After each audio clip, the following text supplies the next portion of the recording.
Students कैसे हैं आप लोग। आई होप कि आप बहुत ही अच्छे होंगे। तो आज इस वीडियो हम बात करने वाले हैं AIIMS BSc nursing 2024 BSc paramedical 2024 के कैटेगरी सर्टिफिकेट के बारे में। जितने भी आपके डाउट्स हैं, कंफ्यूजन्स हैं, वो इस वीडियो हम सॉल्व करने वाले हैं। आपके काफ़ी स्टूडेंट्स के कमेंट्स आए कि भैया हमें कैटेगरी सर्टिफिकेट किस वैलिड डेट का बनवाना चाहिए। तो इस वीडियो में आपको डिटेल इन्फॉर्मेशन मिलने वाली है। यदि फिर भी किसी स्टूडेंट्स को कोई डाउट हो, कोई कन्फ्यूजन है, तो आप वीडियो को लास्ट तक देखिए, आपके सारे डाउट क्लियर हो जाएंगे। और आपके लिए कमेंट बॉक्स ओपन है, वहाँ पे आप कमेंट भी कर सकते हो। तो चलिए आज की इस वीडियो को हम स्टार्ट करते हैं। यदि आप चैनल पे पहली बार हो, वीडियो को पहली बार देख रहे हो, तो वीडियो को लाइक एंड शेयर, चैनल को जरूर सब्सक्राइब कर लीजिए, क्योंकि यहाँ पे आपको AIIMS BSc nursing and paramedical 2024 की ए टू जेड अपडेट्स मिलने वाली है। तो चलिए आज की इस वीडियो को हम स्टार्ट करते हैं। तो सबसे पहले जितने भी डाउट्स हैं वो पहले सोल्व करते हैं। सबसे पहला डाउट है कि आपको कौन सा गवर्नमेंट का, जैसे सेंट्रल गवर्नमेंट होता है, आपका स्टेट गवर्नमेंट होता है, तो बीएससी नर्सिंग एंड पैरामेडिकल का यदि आप एम्स का एग्जाम दोगे तो कौन सा आपको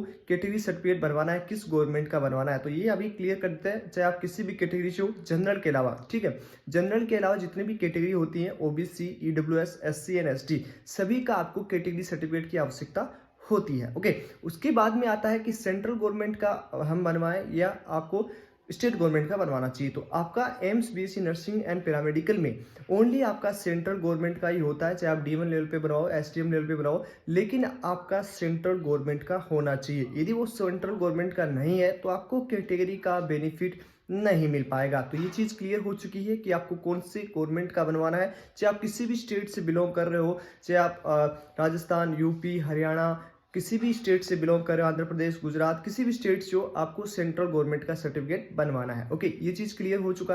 अब यहाँ पे दूसरा बात आता है कि आपको कौन सी वैलिड डेट का, क्योंकि आपको वैलिड डेट में नहीं होता है यदि उस डेट के अंदर नहीं होता है। वैलिड डेट का मतलब क्या होता है, जैसे कुछ पर्टिकुलर डेट्स होती है, जैसे कि आपका ईयर होता है, जैसे ओबीसी में बात करें तो वहाँ पे ईयर में कैलकुलेट होता है। ओके, जैसे 1 साल ओल्ड नहीं होना चाहिए, तो उसकी डेट होती है, उस डेट के अंदर ही आपका कैटेगरी सर्टिफिकेट होना चाहिए। यदि इस डेट के एक दिन भी आ गया पीछे होता है तो उसका आपका बेनिफिट नहीं मिल पाता है। ओके, और उसके बाद हम बात करें ईडब्ल्यूएस का, तो ईडब्ल्यूएस का ओनली ऑन 3 मंथ्स। ओके, 3 महीने से पुराना आपका नहीं होना चाहिए। उसकी डेट क्या है वो हम एक बार डिस्कस कर लेते हैं। तो सबसे पहले हम बात करेंगे बीएससी नर्सिंग का ओबीसी कैटेगरी के लिए।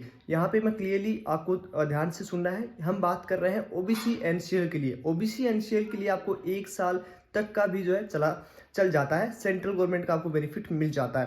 तो यदि आप ओबीसी एनसीएल का सर्टिफिकेट बनवा रहे हो, तो आप अभी भी यदि बनवा रहे हो, लगभग आज डेट हो चुका है 17/3/2024, मार्च का मंथ चल रहा है, आपका एग्जाम है 8 जून 2024। ठीक है, 8 जून 2024 से पहले पहले आप बनवा लोगे। यहाँ पे 1 साल का आपको टाइम मिलता है, मतलब 9/6/2023 से लेके आपका वैलिड डेट है 8/6/2024, मतलब 1 साल का आपको टाइम दिया जाएगा। ठीक है, ये चीज़ क्लियर हो चुका है। चाहे आप बीएससी नर्सिंग का एप्लीकेशन फॉर्म अप्लाई किए हो या पैरामेडिकल का एग्जाम है आपका 22 जून को। ठीक है, पहले आपका 6 जुलाई को हो रहा था, लेकिन अभी आपका 22 जून को एग्जाम होने वाला है। तो 22 जून से लेके, ठीक है, मतलब एग्जाम डेट से पहले लेके आपको बनवाना है 22/6/2023 से लेके आपका है वैलिड डेट कितना है 22/6/2024। ठीक है, तो आपको यहाँ पे ओबीसी एनसीएल का एक साल का जो है आपको डेट दिया जाता है। तो ये क्लियर हो चुका है कि आपको सेंट्रल गवर्नमेंट का बनवाना है, और यदि आप इसी भी मंथ में बनवा रहे हैं ओबीसी एनसीएल का, तो आपका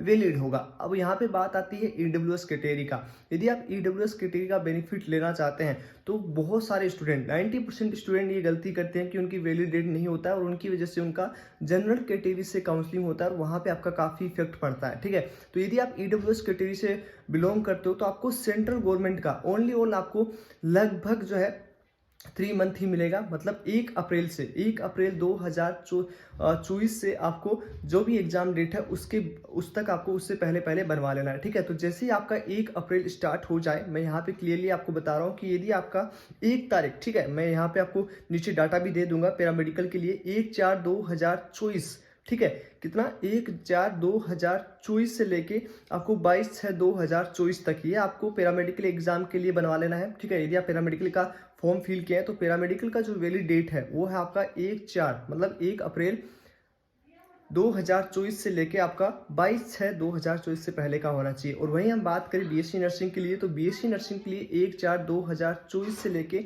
8/6/2024, तो लगभग यहाँ पे कितने मंथ मिले, लगभग 4th मंथ, 5th, 6th, मतलब आपको लगभग 2 ही महीने यहाँ पे दिए जाएंगे वैलिड डेट के लिए। तो जैसे ही आपका 1 अप्रैल हो जाए तो लगभग आप 6 या 7 तारीख तक, मतलब 6 या 7 अप्रैल तक आपको जो है अप्रैल में आपको अप्लाई करना चाहिए ईडब्ल्यूएस की कैटेगरी सर्टिफिकेट के लिए, क्योंकि यदि एग्जाम पोस्टपोन हुआ तो आपका वैलिड डेट भी ऊपर नीचे होगा, जिससे आपको काफ़ी तकलीफ हो सकती है। तो इसलिए आपको, यदि आप पैरामेडिकल का भी आप एग्जाम दे रहे हैं तो आप लगभग 10 या 12 अप्रैल को अपना ईडब्ल्यूएस का सर्टिफिकेट के लिए अप्लाई करें। ओके, तो ये चीज़ आपको समझ में आ चुकी होगी। हमने यहाँ पे डिस्कस किया है कि आपका कैटेगरी सर्टिफिकेट किस वैलिड डेट का होना चाहिए। सबसे पहले SC ST का, जनरल का कोई भी कैटेगरी सर्टिफिकेट नहीं चाहिए।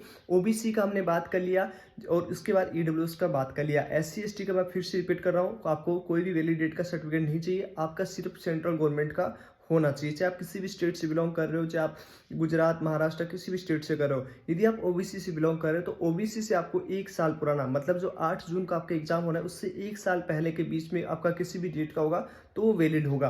ओके, और वहीं हम बात करें पैरामेडिकल के लिए तो 22 जून से पहले जितने भी डेट हैं, जो भी है, आपका 1 साल ओल्ड होना चाहिए। वहीं ईडब्ल्यूएस की सिर्फ 2 महीने आपको ओल्ड चलेगा, मतलब अप्रैल के बाद, मतलब मिड अप्रैल में ही आपको ईडब्ल्यूएस का सर्टिफिकेट बनवाएंगे तभी आपका वैलिड होगा। यदि आपने इससे पहले अपना कैटेगरी सर्टिफिकेट बनवा लिया है तो वो एम्स BSc नर्सिंग और पैरामेडिकल में वैलिड नहीं होगा ईडब्ल्यूएस कैटेगरी का सर्टिफिकेट। ओके, तो आपको 10 या 11 अप्रैल तक के बाद आपको जो है अपना कैटेगरी सर्टिफिकेट ईडब्ल्यूएस कैटेगरी का बनवाना है, तभी आपको बेनिफिट कैटेगरी का मिल पाएगा। और उसका काफ़ी स्टूडेंट्स का, बहुत सारे स्टूडेंट, लगभग 90% स्टूडेंट्स का वैलिड डेट में नहीं होता है, जिसकी वजह से उनको कैटेगरी सर्टिफिकेट नहीं मिलता है और हायर रैंक पे भी उनको कॉलेज मिल जाता है। तो यदि आपका तैयारी कम हो और आप ईडब्ल्यूएस कैटेगरी से बिलोंग करते हो तो अपना कैटेगरी सर्टिफिकेट का वैलिड डेट में होना बहुत जरूरी है। तो चलिए, मुझे लगता है आज सारे डाउट आपके सोल्व हो गए होंगे। फिर भी यदि किसी स्टूडेंट के कोई डाउट है तो कमेंट बॉक्स में मेंशन कर सकते हो। और साथ ही साथ यदि आप चैनल पे पहली बार हो, वीडियो को पहली बार देख लो तो वीडियो को लाइक एंड चैनल को जरूर सब्सक्राइब कर लीजिए, ताकि आपको A to Z इन्फॉर्मेशन है